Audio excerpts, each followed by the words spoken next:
Let's talk about spider plants. The only spider plant I currently have is this cutting. It has been rooting all winter in water. And I'm going to plant it in semi-hydro, which is my preferred method of growing.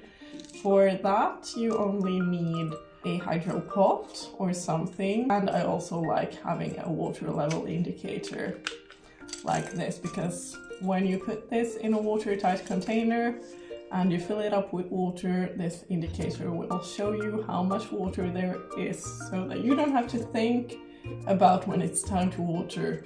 This will show you when it's time to water. I'm using hydro granulates, which is this kind of stuff.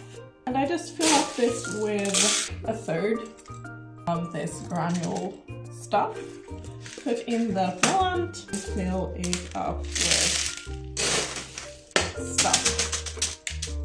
And that's all. To feed this, you can use something synthetic. I sell this nutrients in my shop. It's specifically made for semi-hydro. Here in my greenhouse, I of course have a big bucket. It's this kind of a granule that you just put in the water.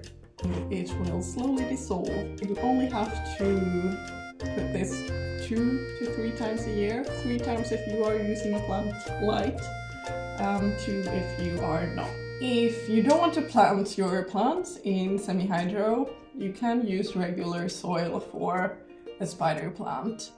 They are pretty easy to care for. Air circulation to the roots is always a good thing, so never ever plant your plants into a pot without a hole in the bottom, because we want to drain out the excess water. In bright, indirect light, that's usually the best.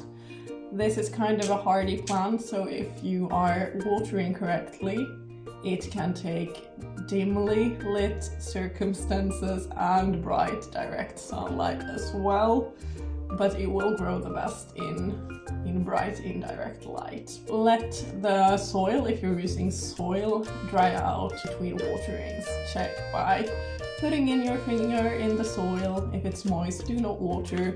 These babies get kind of thick roots, so they can store a lot of water in the roots, which means that it's much better to let this one dry out a little bit in between. I think that's it. If you have any other questions, please feel free to comment and I will try to get back to you at some point.